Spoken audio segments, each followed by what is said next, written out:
बिस्मिल्लाहिर्रहमानिर्रहीम। आज हम स्टडी करेंगे एनिमल लाइक प्रोटिस्ट। लास्ट हमने पैटर्न्स ऑफ ऑर्गेनाइजेशन को कंप्लीट स्टडी कर लिया था। अब हम फाइलम की तरफ आएंगे और फाइलम्स में हम क्या स्टडी करेंगे। सबसे पहले एनिमल लाइक प्रोटिस्ट, जिसमें कि हमारे पास होते हैं प्रोटोजोआ। अब प्रोटिस्ट क्या हैं? प्रोटिस्ट बेसिकली ये यूनिसेलुलर ऑर्गेनिजम्स हैं। ये यूकैरियोट्स होते हैं। यूनिसेलुलर मीन्स कि सिंगल सेल। ये माइक्रोस्कोपिक होते हैं और highly organised with nucleus. Highly organised with nucleus कैसे? कि ये यूकैरियोट्स हैं, बड़े भले ही यूनिसेलुलर यूकैरियोट्स हैं, बट इनके अंदर ट्रू न्यूक्लियस है। That is why they are called the eukaryotes. And specialised cellular machinery known as organelles.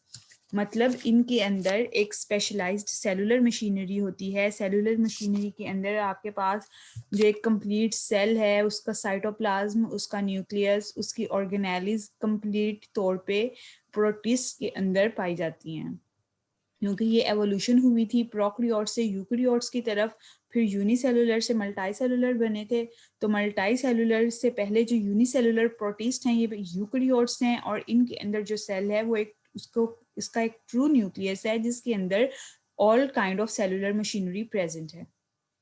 ये रिप्रोड्यूस भी करते हैं, ये feeding, locomote, each and every kind of behaviour इनका शो होता है।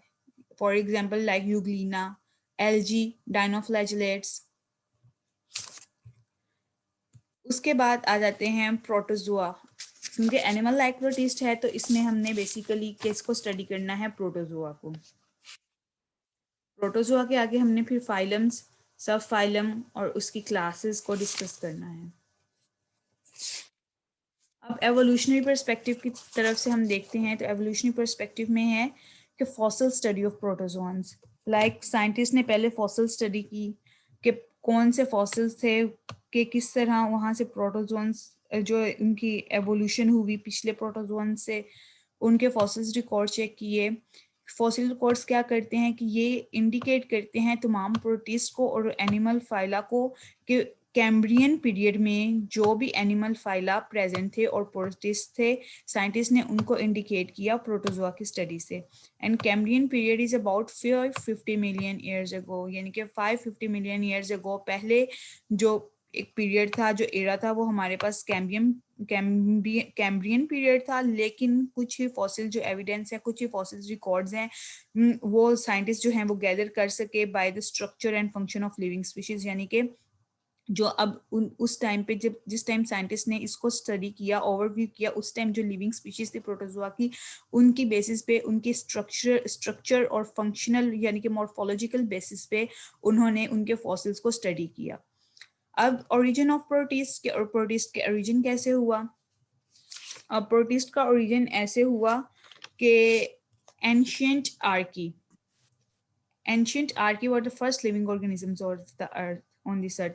जैसे कि लास्ट लेक्चर में मैंने आपको बताया था कि आर्की बैक्टीरिया जो हैं, ये आर्की बैक्टीरिया से प्रोटिस्ट जो हैं वो इवॉल्व हुए थे, और ये फर्स्ट लिविंग ऑर्गेनिजम्स जो हैं ऑफ दिस अर्थ है। क्योंकि ये जो हैं ये यूनिसेलुलर हैं बट ये प्रोकैरियोटिक हैं। आर्की जो हैं ये इन्होंने क्या किया था, 1.5 बिलियन ईयर्स अगो पहले जो प्रोटिस्टा था, किंगडम प्रोटिस्टा, उसको इसमें एवोल्यूशन की थी। तो जो एंडोसिम्बियोटिक हाइपोथेसिस है वो क्या करता है, एक्सप्लेन करता है। एंडोसिम्बियोटिक हाइपोथेसिस कौन सा है? जिसमें हमारे पास माइटोकॉन्ड्रिया आ जाता है। अब फॉर द ओरिजिन, यानी कि जहाँ पे ओरिजिन जो हुआ था माइटोकॉन्ड्रिया का एक सेल के अंदर, वहाँ पे एंडोसिम्बियोटिक हाइपोथेसिस आ जाता है। और इसमें माइटोकॉन्ड्रिया एंड क्लोरोप्लास्ट ये सजेस्ट करते हैं कि माइटोकॉन्ड्रिया जो हैं ये डिसेंडेंट हैं फ्रॉम स्पेशलाइज्ड बैक्टीरिया। क्योंकि आर्ची बैक्टीरिया हैं, इनके अंदर एक ट्रू न्यूक्लियस नहीं था, एक ट्रू सेल नहीं था, ये प्रोकैरियोट्स थे। तो एक जो ट्रू न्यूक्लियस, जो ट्रू सेल जब एवोल्यूशन हुई तो उसके अंदर माइटोकॉन्ड्रिया और क्लोरोप्लास्ट की एवोल्यूशन हुई।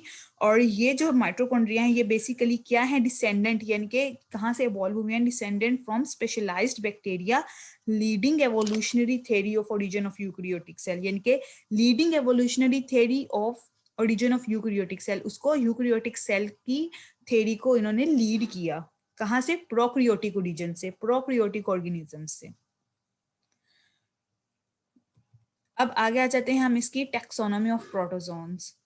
अब zoologists जो हैं they recognize between 7 and 45 phyla of protists, यानी कि 7 and 45 ऑलमोस्ट जो फाइला हैं प्रोटिस्ट के zoologist ने इसमें से प्रोटिस्ट को बाकी प्रोटिस्ट को रिकॉग्नाइज किया है। these phylas have numerous evolutionary lineages, यानी कि evolutionary link ancestral links उनके बहुत ज्यादा हैं, इसीलिए ये जो प्रोटिस्ट हैं ये क्या हैं, पॉलीफाइलेटिक।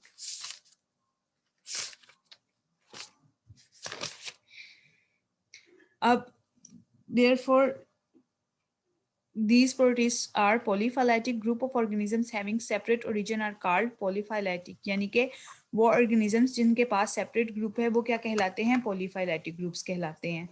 अब kingdom protista has two groups, यानी कि जो kingdom हमारा protista है protozoa है उसके अंदर two groups हैं।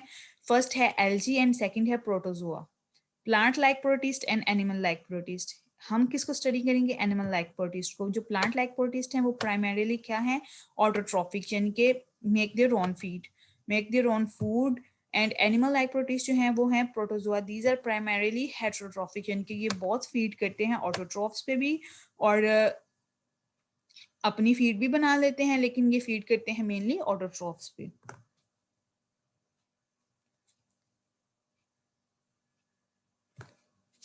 उसके बाद ये देखें, ये कुछ एक पिक्चर एक बनी हुई है जनरलाइज्ड एवोल्यूशनरी ट्री की, जो कि डिसेंडेंट ऑफ प्रोटोजोआ को मेंशन करते हैं कि एंसेस्ट्रल जो प्रोटिस्ट हैं उनसे बने एंसेस्ट्रल एनिमल्स। अब 600 to 500 मिलियन ईयर्स अगो जो मॉडर्न प्रोटिस्ट थे उनकी एवोल्यूशन हुई प्रोटोजोन फाइला के अंदर।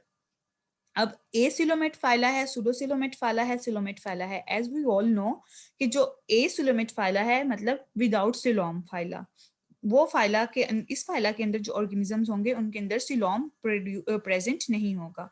सुडोसिलोमेट फाइला जो हैं ये फाइला कौन से हैं, फॉल्स फाइला, यानी कि इनके अंदर सिलोम ट्रू सिलोम प्रेजेंट नहीं है। सिलोम की कैविटी मौजूद है but not a true coelom. अब सिलोमेट फाइला कौन से हैं, वो फाइला वो ऑर्गेनिजम्स जिनके अंदर ट्रू सिलोम प्रेजेंट है, true coelom, pseudocoelomate, false coelom. अब यहाँ पे ए सिलोमेट फाइला के अंदर पोडीफेरा आ जाते हैं, टिनोफोरा आ जाते हैं, नाइडेरिया आ जाते हैं, रेडिएट फाइला आ जाते हैं, नेमर्शिया, प्लेटीहेल्मिन्थीस। बट ये सब किससे इवॉल्व हुए थे, एंसेस्ट्रल प्रोटिस्ट से। इसके बाद एंसेस्ट्रल प्रोटिस्ट से डायरेक्ट कुछ न्यूमरस प्रोटोजोन फाइला इवॉल्व हुए थे, जिनका आगे या बाद में कोई भी ऊपर एवोल्यूशन नहीं हुई, जो कि अपने आप तक स्टॉप हो गए थे। फिर आगे एंसेस्ट्रल एनिमल्स आए, इनके अंदर एक एंसेस्ट्रल प्रोटिस्ट और एंसेस्ट्रल एनिमल्स जो पोडीफेरा है इनके दो कॉमन एंसेस्टर हैं, एंसेस्ट्रल एनिमल्स और एंसेस्ट्रल प्रोटिस्ट हैं। इनके क्वाइनोफ्लैजिलेट स्टॉक हैं, ये कि क्वाइनोफ्लैजिलेट्स जो हैं ये बहुत बिलोंग करते हैं एंसेस्ट्रल प्रोटिस्ट से और उसके बाद जो मजीद एवोल्यूशन हुई थी उससे।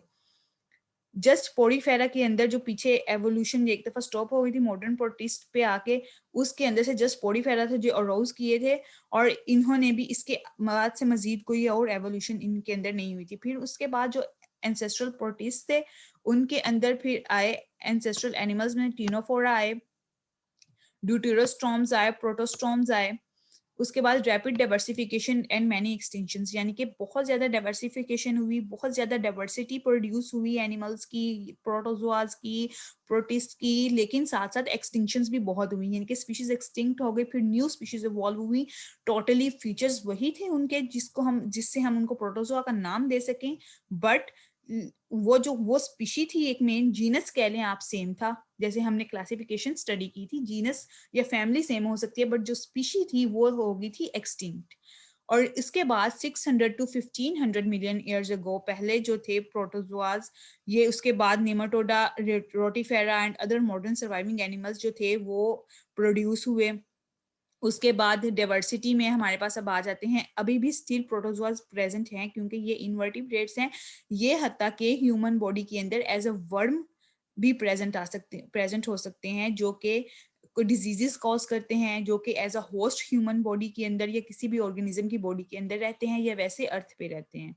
अब सीलोमेट फाइला जो है उसमें आ जाते हैं arthropoda, annelida, mollusca, ectoprocta, brachiopoda, echinodermata and hemichordata, chordata. अब स्यूडोसिलोमेट जो है उसके अंदर हमारे पास आ जाते हैं nematoda, rotifera and other modern surviving animal phyla, यानी जो न्यू फाइलास डिस्कवर्ड हुए थे एक्सटिंक्ट होने के बाद, जो ऑर्गेनिजम्स आए थे, जो डाइवर्सिटी आई थी, इसमें वो फाइला भी बिलोंग करते हैं।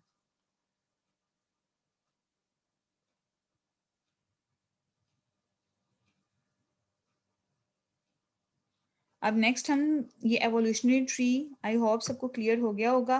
बेसिकली ये अगर इम्पोर्टेंट है तो एमसीक्यू पॉइंट ऑफ व्यू से इम्पोर्टेंट हो सकता है। उसके बाद आगे हम ये देखते हैं कि एग्जाम्पल है प्रोटोजोआ की, निग्लेरिया फोवेरी। निग्लेरिया फोवेरी ये प्रोटोजोन जो है ये होस्ट है ह्यूमन बींग्स के अंदर। इनके ह्यूमन बींग्स के अंदर ये अपने आप को प्रोड्यूस करता है अगर ये अनफॉर्चुनेटली ह्यूमन बींग के अंदर ये प्रेजेंट हो जाए। ये क्या करता है, कॉज करता है primary amoebic meningoencephalitis. Primary amoebic meningoencephalitis, PAM। ये क्या करते हैं, ये PAM प्राइमरी अमीबिक मेनिंगोसेफेलाइटिस, ये जो है ये ब्रेन के अंदर, ह्यूमंस ब्रेन के अंदर प्रेजेंट होती है। द फेस लाइक स्ट्रक्चर, इसका बेसिकली एक फेस लाइक स्ट्रक्चर होता है, यानी कि ये नहीं है कि इसकी आंखें, दो आंखें और नाक और लिप्स वगैरह बने होंगे, like not like this, but just एक फेस का जो कट है, फेस कट वैसे की इसकी फॉर्मेशन टाइप होती है, जो कि अटैक करता है और फूड को इंगल्फ करता है, इंगल्फ फूड रिसोर्सेज। उसके बाद जो है ये कैसे, ये देखें इसके अंदर ABCG, ये इसके अंदर डिफरेंट इसकी स्टेजेस आ रही हैं। फिर उसके बाद टोटली ये एक दफा ब्रेन जो है इसको ये रिमूव, ये टोटली डिस्ट्रॉय कर देता है ह्यूमन ब्रेन को। अब अगर आपने इसके बारे में थोड़ा सा लिखना है तो वो मैं आपको एक्सप्लेन कर देती हूँ कि प्राइमरी अमीबिक मेनिंगोसेफेलाइटिस जो है ये इनवेरिएबली फैटल इन्फेक्शन है, इनवेरिएबल है, इनके वेरिएबल इसका कोई और नहीं है, बट यही है, इनवेरिएबल फैटल इन्फेक्शन है of brain by free living unicellular eukaryotes. यानी कि ये ब्रेन के अंदर एक इन्फेक्शन है, फैटल इन्फेक्शन है कि ब्रेन जो है वो स्वेलो होना शुरू हो जाता है बाय दिस नेगलेरिया, नेगलेरिया फोवेरी।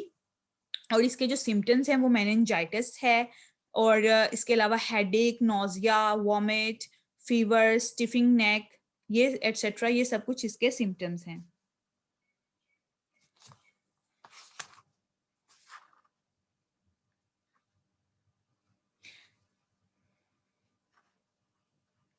उसके बाद हम नेक्स्ट को स्टडी करते हैं life within a single plasma membrane.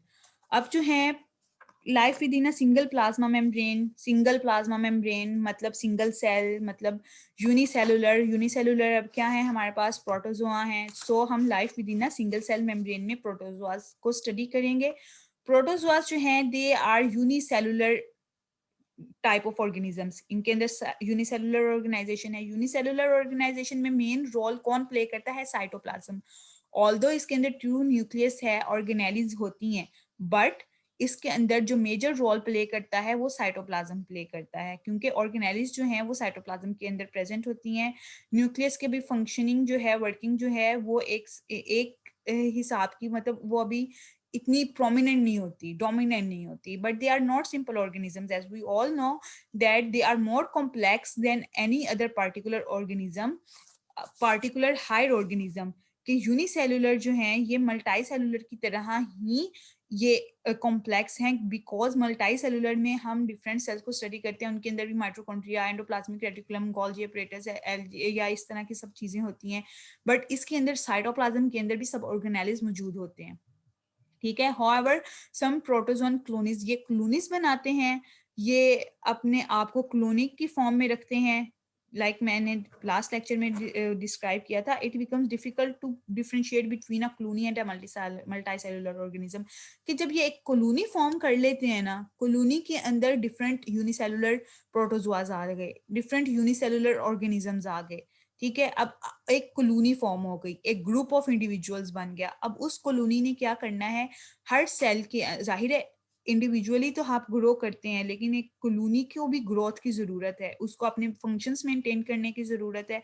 तो वो क्या करता है, हर सेल जो होता है वो जो अपने डिफरेंट फंक्शंस परफॉर्म करते हैं कॉलोनी के अंदर। कुछ जो है वो फीड की तरफ जाते हैं, कुछ न्यूट्रिशन की तरफ जाते हैं, कुछ रिप्रोडक्शन की तरफ जाते हैं, कुछ जो होते हैं वो स्ट्रक्चर और उसके मॉर्फोलॉजिकल जो करेक्टरिस्टिक्स होते हैं उनको मेंटेन करने की तरफ जाते हैं। इस तरह एक पूरी कॉलोनी जो होती है वो फॉर्मेशन में आती है। अब जो है इसके बाद हम आगे आ जाते हैं इसमें मेंटेनिंग होमोस्टेसिस इन प्रोटोजोन्स। अब होमोस्टेसिस क्या है? होमोस्टेसिस का फंक्शन क्या है कि ये एक डायनामिक इक्विलिब्रियम है, ability to maintain dynamic equilibrium in body, यानी कि बॉडी के अंदर एक डायनामिक इक्विलिब्रियम, एक मुतनासिब वो पैदा करना, एक कि बाहर की जो हार्म्स एंड फ्लक्चुएशंस है वो internal harms and fluctuation, internals जो हैं स्ट्रक्चर उसको फ्लक्चुएट ना कर सकें। Ability to maintain dynamic equilibrium in body, regulate internal environment to process energy for survival. ये होमोस्टेसिस की डेफिनेशन है, आप सब नोट कर लें। और मेंटेनिंग होमोस्टेसिस इन प्रोटोजोन्स में सबसे पहले हम आ जाते हैं इसकी सपोर्ट की तरफ, कि जो द बॉडी ऑफ प्रोटोजोन्स हैं are supported by pellicle and cytoplasm. Pellicle अब क्या है? आउटर लेयर के अंदर जो एक सेल की आउटर लेयर है उसके इनसाइड पे कुछ माइक्रोट्यूब्यूल्स फिक्स होते हैं। वो माइक्रोट्यूब्यूल्स मिलके एक इनर लाइनिंग बनाते हैं, उसको हम कहते हैं पेलिकल, जो कि बाहर और अंदर के जो फंक्शंस हैं उनको आपस में मिक्स होने से जो है वो सपोर्ट करती है। द बॉडी मिक्स ना हो उसकी वजह से ये उसको सपोर्ट करती है। The body of protozoans are supported by pellicle and cytoplasm. Cytoplasm unicellular organism है तो ये साइटोप्लाज्म ही है। Regular arrangement of microtubules is called pellicle. अब जो है पेलिकल जो है underlies the plasma membrane of many protozoans, यानी कि पेलिकल की आगे डेफिनेशन हम देखते हैं कि pellicle underlies the plasma membrane of many protozoans. Plasma membrane outer membrane होती है, पेलिकल ये है रिजिड स्ट्रक्चर है बट फ्लेक्सिबल है। रिजिड हार्ड नहीं है कि हाँ वो जिसे हथौड़ी से हम तोड़े तो वो टूटे ना, लेकिन ये एक सॉफ्ट रिजिड स्ट्रक्चर है। फ्लेक्सिबल भी है कि जिस भी साइड को एक ऑर्गेनिज्म ने मूव करना है, लोकोमोट करना है, ये वो सेल उसी मुताबिक अपने आप को लोकोमोट कर सके। ये प्रोटोजोन की जो शेप है उसको मेंटेन करता है। अब आगे आ जाता है हमारे पास साइटोप्लाज्म। साइटोप्लाज्म क्या है? फ्लूइड होता है, लिक्विड होता है। Plasma in the cell is called cytoplasm. और प्लाज्मा क्या होता है? हमारे पास फ्लूइड होता है जिसके अंदर ऑर्गेनेलिज प्रेजेंट होती हैं, जिसके अंदर सारे सेल डिवीजन के फंक्शन वगैरह होते हैं। क्योंकि ये एक यूनिसेलुलर है और एक ही सेल है तो इस सब कुछ इसी एक सेल के अंदर परफॉर्म होना है। इसकी रिप्रोडक्शन, बाइनरी फ्यूजन, इसके जो भी सेक्सुअल एसेक्सुअल रिप्रोडक्शन है सब इसी के अंदर होनी है। अब the cytoplasm of a protozoan is differentiated into two regions, के ये है ectoplasm and endoplasm. The portion of cytoplasm just beneath the pellicle is called ectoplasm. Just beneath the pellicle, क्योंकि वो पेलिकल आउटर उसकी वो हो जाती है, आउटर नहीं है। प्लाज्मा मेम्ब्रेन के बाद पेलिकल आती है, यानी कि पहले प्लाज्मा मेम्ब्रेन आएगी फिर पेलिकल आएगी, बट ये क्योंकि बाहर वाली लेयर से रिलेट करता है इस वजह से इसको एक्टोप्लाज्म का नाम दिया गया है। और जो साइटोप्लाज्म के अंदर जो फ्लूइड है उसको हम कहते हैं एंडोप्लाज्म। जो है एक्टोप्लाज्म वो रिलेटिवली क्लियर एंड फिल्म होता है, यानी कि वो स्मूथ होता है, क्लियरली नजर आता है। और जो एंडोप्लाज्म है ये granular and more fluid like है, यानी कि ग्रैन्यूल्स इसके अंदर प्रेजेंट होते हैं क्योंकि ऑर्गेनाइल्स भी प्रेजेंट होनी है। और साइटोप्लाज्म इनर साइटोप्लाज्म है तो ऑब्वियसली ज्यादा फ्लूइड प्रेजेंट होगा।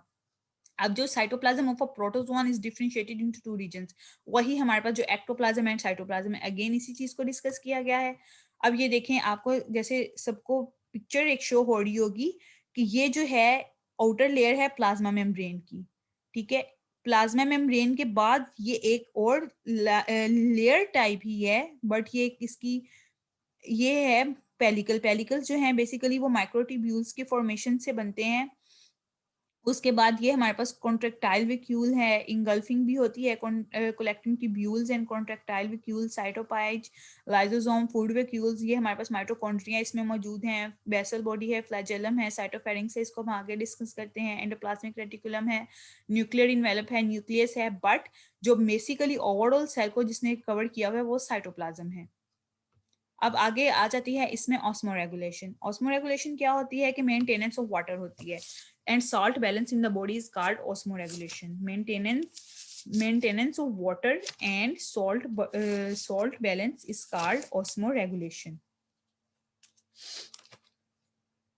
अब या ऑस्मोसिस क्या है, पहले हम ऑस्मोसिस को देखते हैं कि ऑस्मोसिस क्या होता है। Movement of solute through semi permeable membrane into solution of higher solute concentration, वही के लो से हायर सोल्यूट कंसंट्रेशन की तरफ जाना।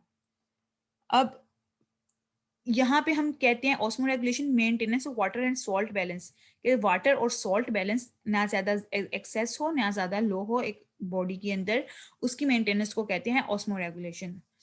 अच्छा, अब मोस्टली इन विंटर जो होते हैं protozoa solute concentration similar to that of their environment, यानी कि उनके अंदर जो सोल्यूट कंसंट्रेशन होती है, यानी कि ऑस्मोरेगुलेशन की ऑस्मोसिस के जरिए जो वाटर कंसंट्रेशन होती है वो ऑलमोस्टली इन्वायरमेंट के सिमिलर होती है। जो फ्रेश वाटर प्रोटोजोआ होते हैं ये रेगुलेट करते हैं वाटर को और अपनी सोल्यूट कंसंट्रेशन को साइटोप्लाज्म के अंदर मेंटेन करते हैं।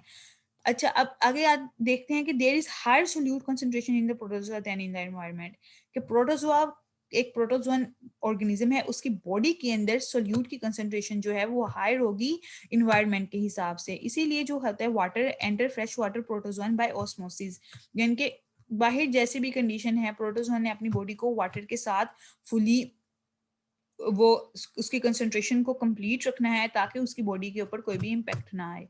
अब कॉन्ट्रेक्टाइल वैक्यूल्स जो होते हैं ये क्या है, ये कैसे बनते हैं। स्मॉलर वैक्यूल्स जो होते हैं प्रोटोजोआ के अंदर, उनके फ्यूजन से, उनके मिक्सचर से, उनके आपस की ज्वाइनिंग से कॉन्ट्रेक्टाइल वैक्यूल्स बनते हैं और ये क्या करते हैं, एक्सेस वाटर को प्रोटोजोआ की बॉडी के अंदर से रिमूव करते हैं, ये इनका फंक्शन है। ये कॉन्ट्रेक्टाइल वैक्यूल्स होते हैं कंपोज्ड ऑफ कलेक्टिंग ट्यूब्यूल्स, यानी कि जो ट्यूब्यूल्स होते हैं ये उनसे बने होते हैं और ये ट्यूब्यूल्स ये साइटोप्लाज्म के अंदर मौजूद होते हैं। Microfilaments contracts and empties the contractile vacuoles, हमारे पास आ जाती हैं आगे कुछ माइक्रोफिलामेंट्स जो होती हैं वो इन कॉन्ट्रेक्टाइल वैक्यूल्स को एम्प्टी करती हैं या फिर इनके अंदर वाटर की फिलिंग करती हैं। अब ऑस्मोरेगुलेशन, अब नेक्स्ट आ जाता है हमारे पास इंजेक्शन ऑफ फूड। अब इंजेक्शन ऑफ फूड में है कि there are different methods of injection of food. Most protozoans absorb dissolved nutrients by active transport, यानी कि कुछ जो प्रोटोजोन्स होते हैं वो न्यूट्रिएंट्स को डिजॉल्व करते हैं अपनी बॉडी के अंदर थ्रू एक्टिव ट्रांसपोर्ट एंड वो जो एक फिनोमेना है एक्टिव एंड पैसिव ट्रांसपोर्ट का, उसमें से ये क्या करते हैं, एक्टिवली अपने आप को जो फूड की ट्रांसपोर्टेशन होती है उसमें रोल प्ले करते हैं और डिजोल्व करते हैं न्यूट्रिएंट्स को बाय एक्टिव ट्रांसपोर्ट। और जो है सम प्रोटोजोन्स जो हैं, कुछ प्रोटोजोन्स ये इंजेस्ट करते हैं होल और फूड यानी कि फूड पार्टिकल्स को थ्रू एंडोसाइटोसिस। इसमें बेसिकली गल्फ करते हैं, जो बॉडी होती है वो कंट्रैक्ट करती है। लाइक इस पिक्चर में देखें, जैसे ये जो है कॉन्ट्रेक्टाइल वैक्यूल जो है इस ये एक इनर ओपनिंग, इनर साइड पे ये एक ओपनिंग हो जाती है, ये इंगल्फिंग बेसिकली इंगल्फ का काम करते हैं इसी तरह। और ये जो है आगे अपने फूड को थ्रू एंडोसाइटोसिस बाद में उसकी इनर डाइजेशन करते हैं। इट फॉर्म्स फूड वैक्यूल, ये छोटे छोटे फूड के वैक्यूल्स बनाते हैं, ग्रेन्यूल्स टाइप्स बनाते हैं। अच्छा, अब कुछ जो प्रोटोज होते हैं वो इंजेस्ट फूड थ्रू साइटोफेरिंक्स और गुलेट। अब ये हमारे पास है साइटोफेरिंक्स, यानी कि एक आउटर बॉडी की ये आउटर स्ट्रक्चर एक डेवलप हो जाता है, ये इसके जरिए साइटोफेरिंक्स आप सबको नजर आ रहा होगा, ये इसके जरिए से उसके अंदर फूड को इंगल्फ करते हैं। Cyto mean cell and pharynx उसकी लेयर, गट लेयर, जिसके जरिए वो उसको अपने अंदर इंगल्फ करते हैं। गुलेट, इसका दूसरा नाम गुलेट है। अच्छा, अब आ जाते हैं process of digestion, digestion and transport जो है food digestion and transport of food occurs in food vacuoles. These food vacuoles are formed during endocytosis, यानी कि जो साइटोफेरिंक्स के जरिए फूड अंदर गया था या जो प्रोटोजोन्स ने फूड डाइजेस्ट किया था उसने फूड वैक्यूल्स बनाए और इन फूड वैक्यूल्स की अब आके डाइजेशन होनी है। तो वो डाइजेशन जो होनी है वो कैसे किसके जरिए होनी है, वो फूड डाइजेशन लाइसोजाइम्स के जरिए होनी है। अब these lysozymes contain enzymes, ये lysozymes क्या होते हैं, ये मेम्ब्रेन बॉडीड सेल ऑर्गेनेली होती है जो कि इसको डाइजेस्टिव एंजाइम भी कहते हैं। ये सेल के अंदर ब्रेक डाउन का प्रोसेस करते हैं या उसके अंदर फूड की जो ब्रेकडाउन होती है उसका प्रोसेस करते हैं ताकि डाइजेशन या फूड की डाइजेशन कंप्लीटली हो सके। ये कंटेन एंजाइम्स जो कि ब्रेक डाउन करते हैं। The change of enzyme and acidity will help in digestion, यानी कि जो एंजाइम्स की एसिडिटी होती है या एंजाइम्स की तोड़ फोड़ जो होती है वो क्या करती है, डाइजेशन में हेल्प करती है। अब these food vacuoles circulate through the cytoplasm and distributes the products of digestion, यानी कि ये जो फूड वेक्यूल्स हैं पूरे साइटोप्लाज्म के अंदर इन्होंने सर्कुलेट करना है, रोटेट करना है, और जो डाइजेशन के जो प्रोडक्ट्स होती हैं उनको डिस्ट्रीब्यूट करते हैं ये फूड वैक्यूल्स, ताकि हर जो पार्ट है अपना डाइजेशन का प्रोसेस कंप्लीट कर सके। अब ये जो फूड वैक्यूल्स हैं, these vacuoles are called ingestion vacuoles. These food vacuoles are called ejection vacuoles, and after completion of digestion. अब ejection क्या होता है? Discharging undigested और waste material from a cell, यानी कि वेस्ट मटेरियल को ये डिस्चार्ज करते हैं, या अनडाइजेस्टेड जो मटेरियल होता है जो कि एक सेल डाइजेस्ट नहीं कर सकता उसको ये क्या करते हैं वैक्यूल्स, ये डिस्चार्ज करते हैं एक सेल से, और फिर ताकि जो बाकी की डाइजेशन है वो कंप्लीट हो सके। They release their content by exocytosis, यानी कि क्योंकि ये इनका क्या काम है कि ये क्या करते हैं, अनडाइजेस्टेड या वेस्ट प्रोडक्ट्स जो होती हैं उनको सेल से बाहर निकालते हैं। तो सेल से बाहर कैसे निकालनी है? एक्सोसाइटोसिस। एक्सोसाइटोसिस के जरिए, एक्सो मीन आउटर, और सेल की आउटर सरफेस के जरिए ये उसको बाहर निकालते हैं।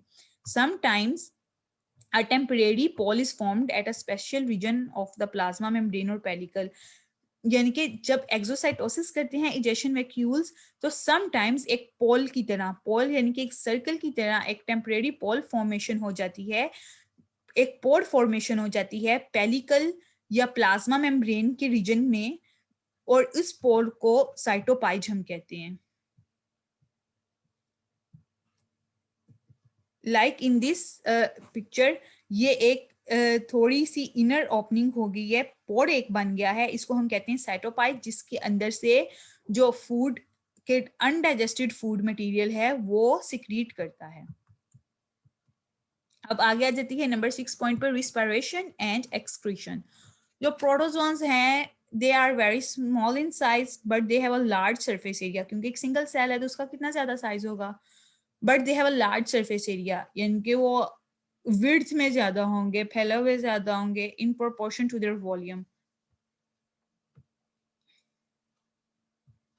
It helps in gas exchange और एक्सक्रीशन, यानी कि गैस एक्सचेंज में, एक्सक्रीट करने में वेस्ट प्रोडक्ट्स को, उसके बाद ऑक्सीजन की डिफ्यूजन या बाकी जो भी गैस एक्सचेंज का मटेरियल होता है उसके अंदर ये हेल्प करते हैं बहुत। गैस ये क्या करती है, diffusion across the plasma membrane, यानी कि प्लाज्मा मेम्ब्रेन, क्योंकि गैसेस जो हैं उन्होंने बाहर से आना है और फिर अंदर से बाहर जाना है, तो वो क्या एक मेम्ब्रेन है जो इनको कनेक्ट किए हुए है, प्लाज्मा मेम्ब्रेन। तो ये बेसिकली इधर इनकी डिफ्यूजन होती है। अच्छा, गैस एक्सचेंज जो है इन्वॉल्व करते हैं absorption of oxygen and elimination of the carbon dioxide. Like in human beings, हम भी ऑक्सीजन को कंज्यूम करते हैं, कार्बन डाइऑक्साइड को एक्सेल करते हैं। सिमिलरली ये ऑक्सीजन को एब्जॉर्ब करते हैं या कार्बन डाइऑक्साइड को, और वो जो है involve absorption of oxygen and eliminate करते हैं ये कार्बन डाइऑक्साइड को। उसके बाद आ जाते हैं एक्सक्रीशन। एक्सक्रीशन किसकी, मतलब एक्सक्रीशन किसी भी एक्सक्रीटा को बॉडी के अंदर से एलिमिनेट करना। नाइट्रोजनस वेस्टेज को एलिमिनेट करते हैं। Nitrogenous wastage by products are done by protein metabolism, यानी कि मेटाबॉलिज्म, प्रोटीन्स मेटाबॉलिज्म होगी, प्रोटीन्स एंजाइम्स की मेटाबॉलिज्म होगी, एज आई सेड अर्लियर के वो इजेशन जो है वैक्यूल्स बनेंगे, वो फिर क्या करेंगे, एक्सक्रीटरी प्रोडक्ट्स। वो कौन से excretory products, nitrogenous excretory products like ammonia, इसको क्या करते हैं, एक्सक्रीट करते हैं बॉडी के अंदर से। आगे आ जाती है इसकी रिप्रोडक्शन। रिप्रोडक्शन में है क्या कि both sexual and asexual reproduction occurs among the protozoa. Asexual reproduction के आगे कुछ मेथड्स हैं। फॉर एग्जांपल अगर इस पिक्चर में हम देखें तो binary fission begins with mitosis. Mitosis होती है, मियोसिस माइटोसिस, यानी कि पेरेंट सेल जो होते हैं वो डिवाइड करते हैं 2 डॉटर सेल्स में। माइटोसिस में साइटोप्लाज्मिक डिवीजन होती है, साइटोप्लाज्म की, क्योंकि इसके अंदर साइटोप्लाज्म मौजूद होता है तो साइटोप्लाज्मिक डिवीजन होती है। ज्यादा साइटोकाइनेसिस होती है, divides the organelles between two cells. इनके एक ऑर्गेनेली है उसको उसने टू सेल्स के अंदर डिवाइड किया है। फिर उसके बाद आती है binary fusion, is a longitudinal. कुछ मैस्टीगियोफोर्ड्स जो होते हैं उनमें बाइनरी फ्यूजन होती है, लॉन्गिट्यूडनल होती है। और जैसे कि एक एक चीज है, एक ऑर्गेनिज्म है आपके पास, आप उसको कंप्लीटली मिरर इमेजेस में उसको हाफ ऑफ करो तो वो हमारे पास लॉन्गिट्यूडनल इमेज आ जाएगी। और कुछ में जो होती है ट्रांसवर्स, फॉर एग्जांपल सीलिएट्स के अंदर ट्रांसवर्सली हो जाती है उसकी जो है रिप्रोडक्शन। अब आगे आ जाता है हमारे पास बाइनरी फिजन। बाइनरी फिजन क्या है कि it is one of the simplest and most common form of asexual reproduction.